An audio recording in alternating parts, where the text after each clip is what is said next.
Man, we have a special guest tonight. Man, this man is a legend.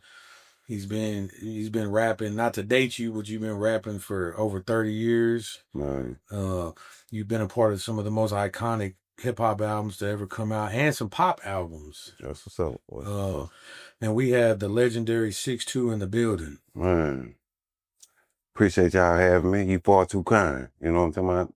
But yeah, I done that. You know. Um, I mean, first of all, I was part of a group called Genocide. Me and L Dog, you know, we did shit. That was what, 93, 90, 4. Um, Shit. We just made shit. First we made shit for the hood, you know what I'm saying? Then for the city, and we had a song called The City. Got a beat from this broad, but she just another hoochie I know. Is it back to the mo guts? I call her up, cause she just wants a G like me to beat them hands up. Spit that game and I just hang home girl up.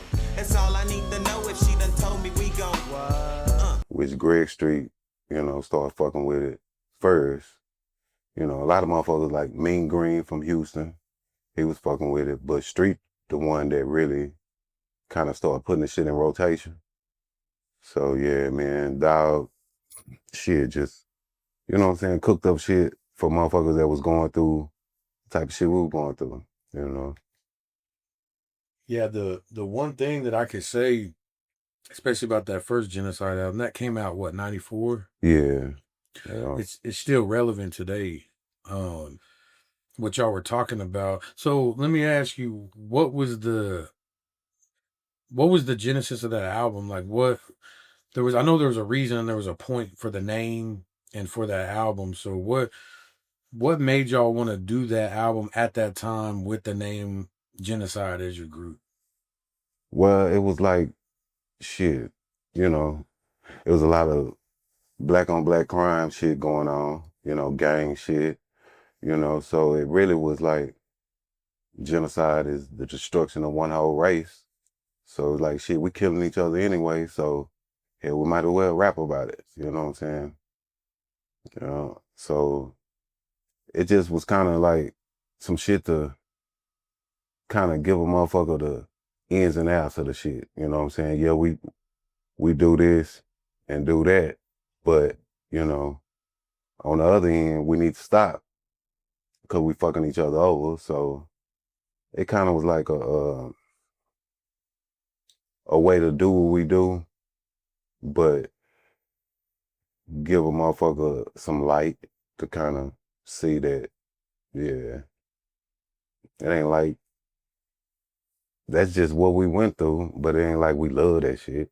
We ain't like burying motherfuckers and finding out, this nigga done got killed and this female done got smoked, you know what I'm saying? So yeah, it kind of was our way to let them know, we fucking up, but we know this shit ain't right. So that's kind of how we came up with it. Right. So to take the listeners back, because some of them may not be aware, where are you from? Well, shit, I'm from Fort Worth. I'm from Stop Six, you know what I'm saying? I was born in a spot called Park Manor. They call it the Third Gate now, you know what I'm saying? But yeah, 3001 Cass, you know. I mean, I done stayed all over Fort Worth, but yeah, I'm from Stop Six. Uh, So in the early 90s in Fort Worth, describe the climate, like what was going on in the city at the time. Shit, motherfuckers selling dope and gang shit, police fucking with people, just your typical hood shit, you know what I'm saying? Or motherfuckers say ghetto shit, but yeah, same shit, you know. It go on worldwide. So in the early 90s, especially around like 94, there was a iconic like gang truce that happened in the city as well. So with genocide, like break that down a little bit with the genocide. Like, if I'm not correct, wasn't this like almost like a coalition? Y'all were trying to kind of stop the blood on career Yeah, violence. you know. And yeah, because a lot of my partners, like Abdul, Chappelle, you know what I'm saying, Big Dog from Stop Six, you know, a lot of them cats is the reason why, you know, it was a gang truce. And shit, these motherfuckers was, I'm talking about heavy hitters, you know what I'm saying, to where, yeah, when they, you know, kind of seen we was speaking on that type of shit too, you know, it was like, oh, okay, you know. But to see them do that, yeah, that meant a lot, you know, because I mean, it didn't stop the gang. Well, it slowed it down like a motherfucker, you know what I'm saying? It didn't stop the gang shit. Motherfuckers, you know, is who they is, you know what I'm saying? You know, everything is what it was, you know, so, you know, we just did our part on shit. We was the voice, you know what I'm saying, that kind of spoke up for people that shit, this where we from. This what's going on around us. And shit, Fort Worth needed a voice, you know. So that's what we did. You know. We how we kind of came up with the gorilla shit was, you know, okay, everybody we fuck with, you know, these niggas Bloods, these niggas Crips, you know what I'm saying? Let's bring that shit back together, you know, and form the gorilla family. Cause the gorilla family was Crips and Bloods, you know what I'm saying? So we kind of tried to, you know, pull that shit back together. Right. And at that time, the music scene, right? So in the music scene, what was the music scene in Fort Worth like at that time in Dallas, right? I know you had like Pimpsta and there were certain, Ron C in Dallas, of course, DOC Yeah. being from Dallas, and we'll touch on that a little bit later in the interview, y'all's relationship. Yeah. But what was the music scene in Dallas Fort Worth at that time in the late '80s, early '90s? Yeah, like you say, it was Pimpster, um, shit, B-Lo, you know what I'm saying? You know, it, it was a lot of shit that was out, you know, that we would listen to. Twisted Black, shit. Man, I can go on and on of motherfuckers that, you know what I'm saying, Coop MC, you know. It was a lot of Mikey D, you know what I'm saying? Erotic D. It was a lot of motherfuckers that was putting out shit, you know what I'm saying, around that time. So it kind of gave us, you know, the push that, oh, okay, yeah, you know, we can put this shit out. Cause like I said, at first we was just really doing it for motherfuckers in the hood, you know what I'm saying? But, you know, we always looked outside the box, you know what I'm saying? When we seen Doc up there fucking with NWA and shit like that, it was like, oh shit, we can get outside this motherfucker, you know what I'm saying?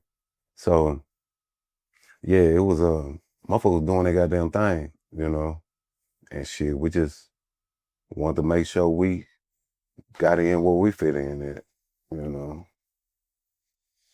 So the first album comes out in '94. Y'all shoot a video, which is it's really the first music video ever to be shot from a Fort Worth artist, That's just so. right? So that comes out, and that's titled "The City," Yeah, right? So what happens after this first album comes out, this first video comes out? What type of motion starts to develop for y'all? man. We went and did the little Jack the Rapper shit. Like I said, Greg Street was putting a lot of shit on, you know. So we was going around to different states and cities and shit, pushing the shit. Uh, You know, we met Outkast back before they was Outkast, you know what I'm saying?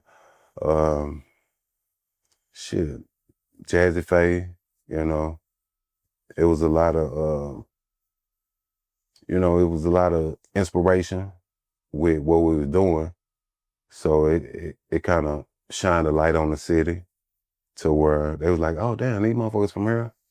Then we did some shit, well, Erykah Badu, she was doing her shit too, you know. We was all kind of like, we was all at the same studio. So this dude, Fab Five Freddy from I think he was fucking with Jive back then.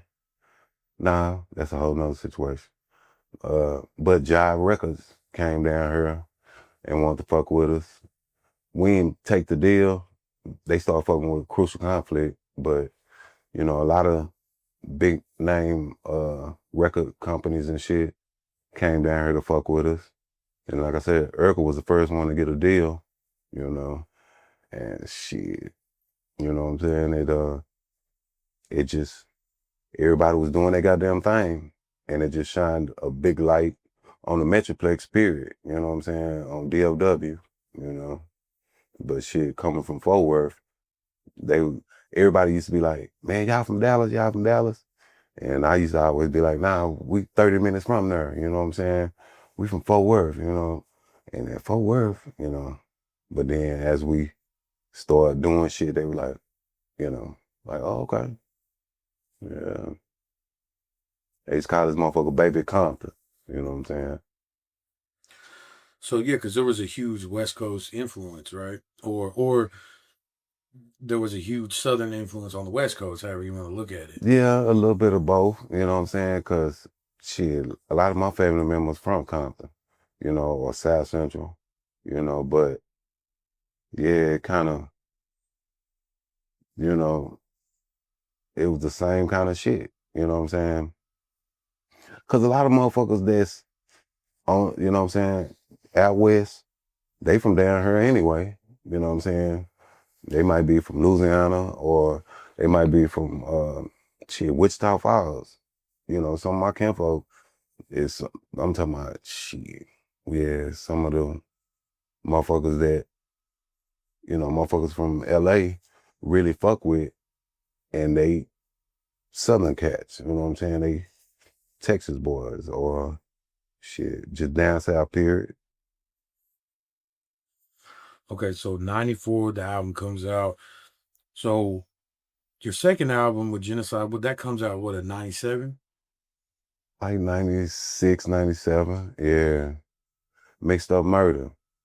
Man, rest in peace, Third, man. We just celebrated his birthday. It was me, L Dog, and Third. You know, we had a couple of features. Did we have some features on there? We had a few cats on there, but the shit that motherfuckers really fuck with, you know what I'm saying? Mixed Up Murder, uh, A1G, that's when we came up with that shit, you know? Cause it's like, you know, the Mixed Up Murder City, they couldn't solve a lot of crimes and shit. So the city is 817. So we called it the Mixed Up Murder City, you know? And yeah, that's how we came up with that G shit. Right, because the 81G was displayed on the album cover. Yeah. That was the first time people started saying that. So y'all listening right now, if you're from Fort Worth, everybody knows what A1G means. This is the first time this would you like catchphrase, whatever you want to call it, this identity of Fort Worth. This is the first time it was used. This is where it was invented, where it comes from. Yeah. Yeah. You know. And shit, it ain't like we tried to come up with no little shit. That's just how we talk, and that's just how we do shit. It just happened one day, you know. She got tatted, goddamn me. I got that shit everywhere, you know what I'm saying? A1G, ES7, you know. Yeah, that shit just was natural. With that album, you know, I feel like it really finished solidifying shit, even though a lot of motherfuckers don't know about it, you know, they need to do their homework and shit. But that's when the city, like I said, it still was a murder city. So, you know, we just put that cap on it.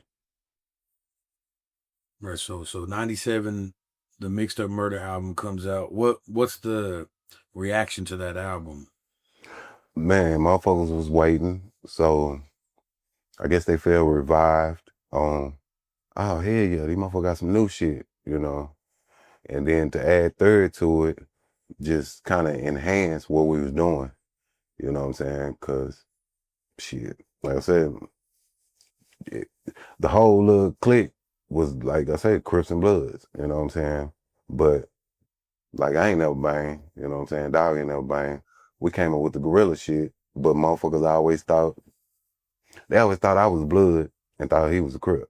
You know what I'm saying? So, but other motherfuckers that was part of the G family, they really was bangers and shit, so yeah. So this album comes out. Is this when like Erotic D kind of comes into the picture? Yeah, Erotic kind of came after that. Yeah. I mean, we always kind of fuck with Erotic, but not like we did after that, because everybody started kind of working on their own shit, We still did the G family shit, but yeah, Erotic kind of came around, I guess you want to say 96, well, like 97, 98. So the album comes out. Erotic D's already in the picture. Erotic D's already doing some stuff on the West Coast, right? He's already doing some big production. Yeah. He was down there fucking with Dre and Easy and them. They was doing, I think, Niggas for Life. You know what I'm saying? And that's kind of when like Miss Allen, which was one of Erotic artists, she was working on her album and, writing songs too. And, she went down there fucking with him. She put me on the phone with Doc. That's the first time I talked to Doc. And back then he was like, man, that shit sound country, And I was kind of pissed off at first, but, shit, he know. But I still wasn't finna stop doing what I was doing, you know what I'm saying? But yeah, she took him, damn, that kind of go back then. She took him the Double HAN album. See, before Genocide, we was Double HAN, you know what I'm saying? Hard-headed ass niggas, So she took him that,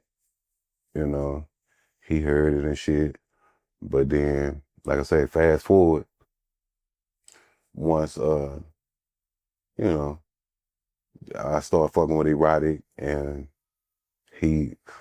I was working with Erotic on like some little solo shit, you know what I'm saying? Like I said, we still was doing the Genocide shit, but we always working on little shit too, So this song I did called Deeply Thinking, with Erotic, he let Doc hear it and Doc took it to Dre.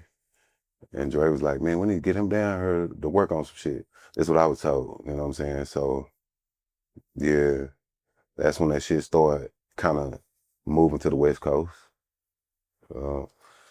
So you meet DLC, right? This is what, like 98, 97, 98? Yeah, some shit like that. Yeah, at first I ain't believe the shit, you know what I'm saying? And really I was hustling and shit. I was selling dope. So I was like, man, if y'all niggas serious, you know what I'm saying? Let me know, you know what I'm saying? On some cool shit. And he had met me on Riverside somewhere. I was hustling on Hemp Hill, but one of my partners was like, man, this nigga DOC wanna meet you, man. I thought he was bullshitting.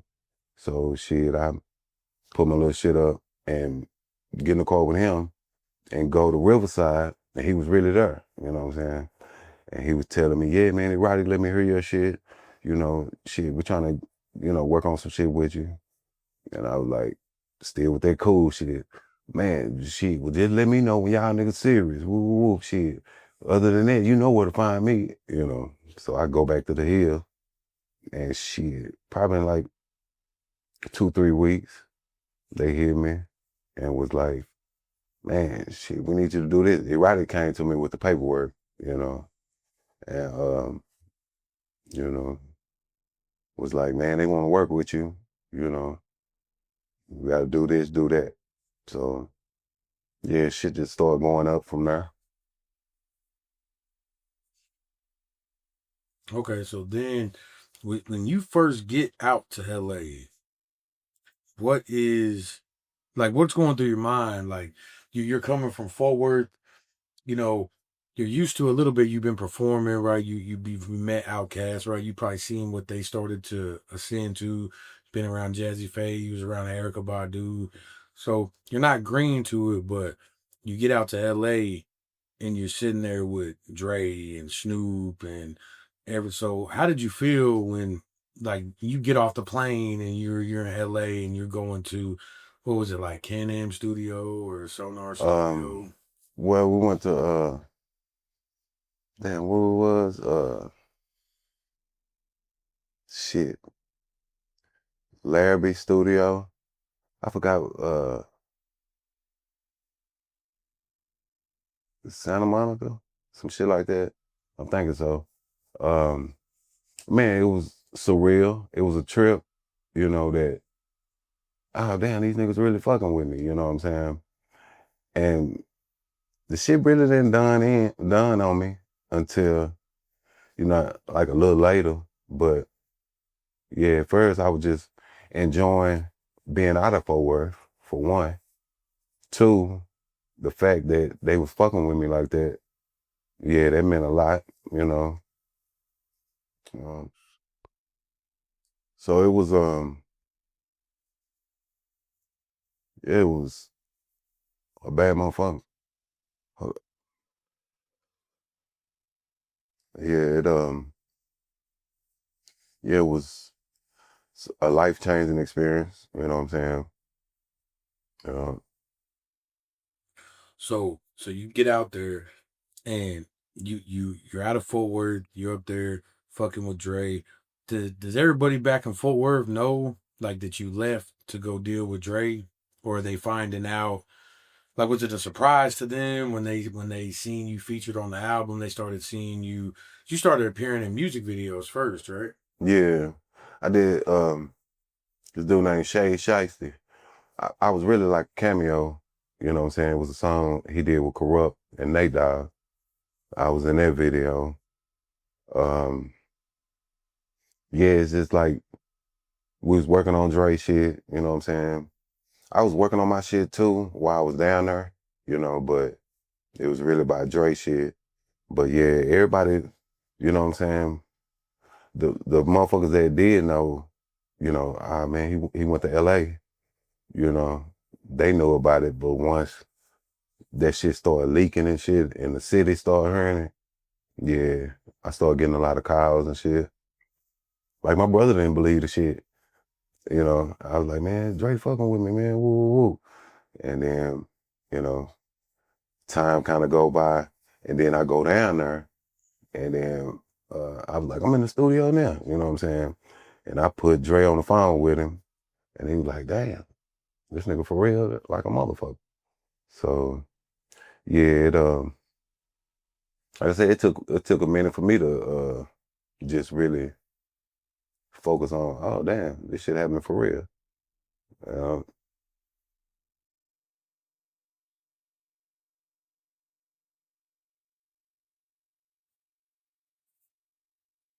All right, so you get to LA, you out there, you making cameos, right? You said in the Shade Shice video, that's the Where I Want to Be yeah. video, right? Uh, Then you make a cameo in Still Dre. yeah. I was in this little piece where it said, "Still not loving police." I'm in a 6'4" with Laylaw and a couple of brows that they had in the video. But yeah, that was a hell of an experience too, to see the motherfuckers that I'm used to watching on TV. That not only they fucking with me, but they involve me in the video shit. You know what I'm saying? Just being outside of Fort Worth. You know what I'm saying? But it's kind of the same shit, but it's on a big ass level. You know what I'm saying? These motherfuckers got money, and they just having fun like a motherfucker. Same Fort Worth shit. You know what I'm saying? It just yeah, that was an experience like no other. So so back then, in this is the late '90s, right? There wasn't the internet like that. There wasn't social media, so you'd have to call back home, right? Yeah. So when you would call back home, people are seeing it. Yeah. But what are you starting to notice? Like they say, Boosie says it a lot. A lot of these artists say that your own city kind of starts to like hate on you. Did you ever see any of that early on? Yeah, I mean, a little this and that, you know what I'm saying? Like motherfuckers swiping down, I ain't represent the city. I say Fort Worth or whatever, and damn near every song I would do, you know what I'm saying? To where they had to tell me, stop just pinpointing Fort Worth, you know what I'm saying? You done already did that, you know. So that's kind of where I got the little, instead of just making shit for Fort Worth, you know what I'm saying? Make that shit worldwide. Um, but yeah, motherfuckers, they was acting like I wasn't from here. To this day, motherfuckers be like, man, you from LA, right? You know what I'm saying? Nah, nigga, I'm from Fort Worth, you know what I'm saying? Um, yeah, it that shit just go with anything, you know. It's like a motherfucker, you ain't shit once you still in your city, but once you go outside the motherfucking thing, you still kind of ain't shit to some motherfuckers because they just don't know, you know what I'm saying? If motherfucker got access or whatever, they'll bring you with them. But if you fuck up before a motherfucker get a chance to even make you a part of the shit, you know, what the fuck, you know? But yeah, I kind of went through a lot of little different shit, you know, and shit. Dog used to always tell me, man, fuck these motherfuckers, man. Don't even trip on that shit. You know what I'm saying? Just do what you do, you know. And I used to fuck up feeling like, ah man, they gonna feel like I left 'em behind, you know what I'm saying? The city this, the city that, you know, and I was like, man, fuck that shit, you know what I'm saying?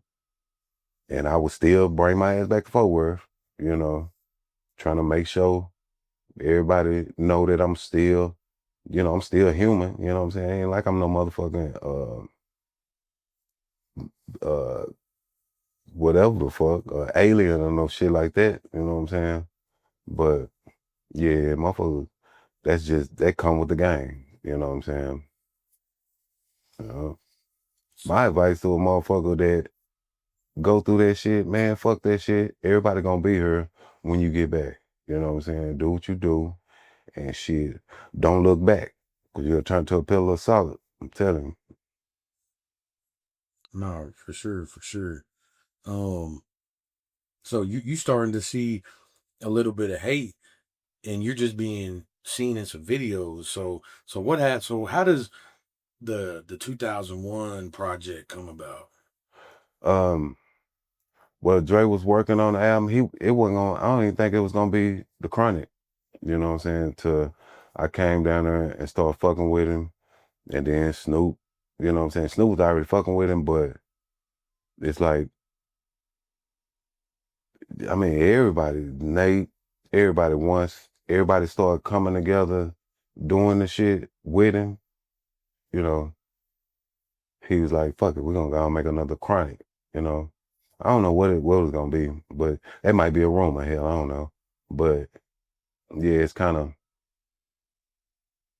yeah, it's like the West came back together and shit. It felt good to be a part of that, you know what I'm saying? That everybody had started doing their own shit. And like every time this motherfucker do some shit though, you know what I'm saying? Everybody gonna come fuck with it, you know?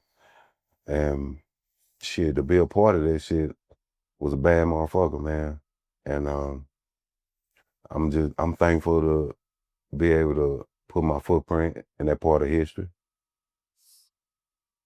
Right, right. And shit, it's not just a footprint. Like that album, like I said, it's because here's the thing, a lot of people, some do, some know, some don't. But around this time before 2001, Dr. Dre kind of had a rough patch, Yeah. right? He left Death Row, what, like 95, 96 on the All Eyes on Me. I think he stopped producing it and he walked away to start Aftermath. They had that first project that came out that, man, you'd have to go dig for it. Like Yeah. it's kind of buried because it was really a flop. Like people was kind of counting Dre out. Yeah. I think he did some production, I think, with what was it, like The Firm? Yeah, And he was doing like little sides. I think he was doing like little one-off soundtrack production yeah, and stuff like that. But yeah, as far as massive projects, like that one he put out that everyone was kind of expecting, it didn't do too well. yeah, yeah. Keep their heads ringing. Yeah. And like motherfuckers used to say little shit like, man, you helped bring the West back. You know, it wasn't me, you know what I'm saying? I was part of it, but I mean, I guess a motherfucker inspiration once a motherfucker get some new fresh air, they kind of like, oh hell yeah, you know what I'm saying? Cause like everybody, man, I'm talking about Dub C, everybody was fucking with me, man. And like I said, at first it took a minute for me to be like, oh, this shit really happening. But once I started seeing motherfuckers that I'm like, damn, and then they ain't talk to each other in Europe, like Cube and MC Ren, you know what I'm saying? For these motherfuckers to start back doing that WA shit while I was down there, I was like, damn, okay.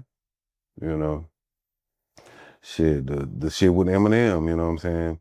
Shit with Devin, it just, that shit brought a nation of motherfuckers, you know what I'm saying? Like motherfuckers from different states and shit, but the whole little West Coast thing, yeah, it it just felt good.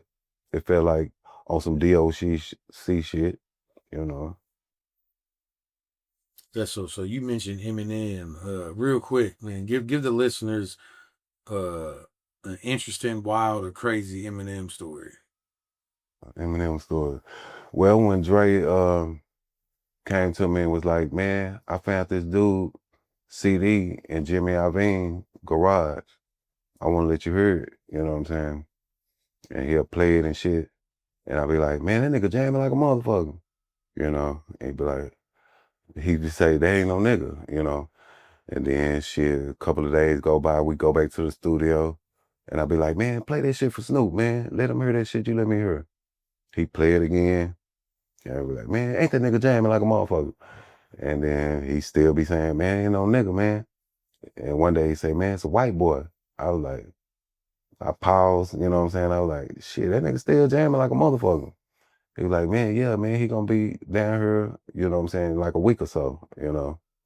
And shit, when he came down, you wouldn't expect that type of shit to come out of him, because he was kind of to himself. When we used to be on the bus and shit, or the little Sprinter van, he be by himself or in the back, and I'd be like, man, fuck that shit, man. Shit, you just cold as the rest of these motherfuckers, you know what I'm saying?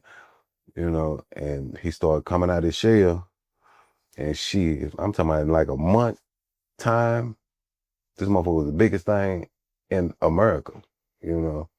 And that fucked me up, to see that.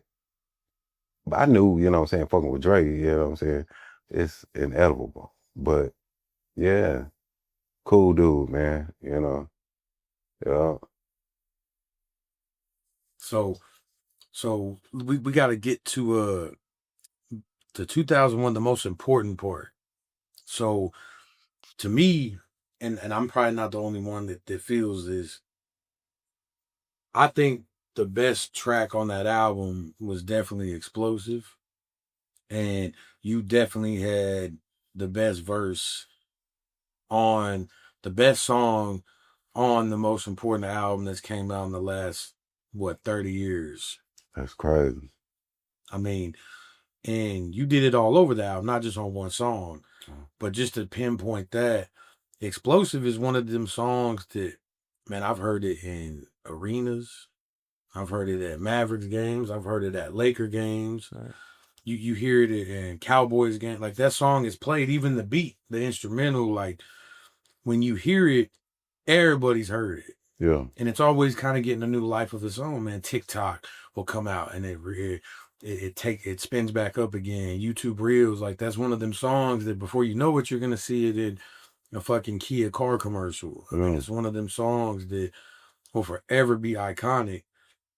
And how does it feel just knowing that, you had like like I said, you had the best verse on the best song on the most important album in the last 30 years. Man, it feel good, and especially to hear people say that, because yeah, I I didn't expect that at first. At first, shit, I was like I said, the shit didn't dawn on me. You know what I'm saying? I still was like, man, they ain't fucking with that song. You know what I'm saying? They don't like that. Woo, just I be in my head. That's a Scorpio shit. You know what I'm saying? I just be in my head overthinking shit. But yeah, once I started hearing motherfuckers playing the shit over and over in the studio, and then to hear that shit outside what we was doing, okay, like the first time I heard the shit on the radio, I was walking down Sandy Lane, and I'm back, and the shit ain't even hit the fan yet. You know what I'm saying? I'm back from working. I'm just in the city. You know what I'm saying? Doing what I do, and I'm walking to Bestmart. It was Bestmart back then, but like I said, it's right by Sandy Oaks. And a motherfucker was playing that shit riding down the street, and I was telling motherfuckers, you know what I'm saying? And a lot of motherfuckers like, oh yeah, yeah, okay, that's what's up. But you know, motherfuckers really don't be believing you and shit. But I ain't really give a fuck. But when I started hearing the shit, I was like, see, listen, nigga, there you go right there. To hear that shit coming out of another motherfucker car, yeah, that shit kind of touched me like a motherfucker. I kind of got sentimental on the ass, you know what I'm saying?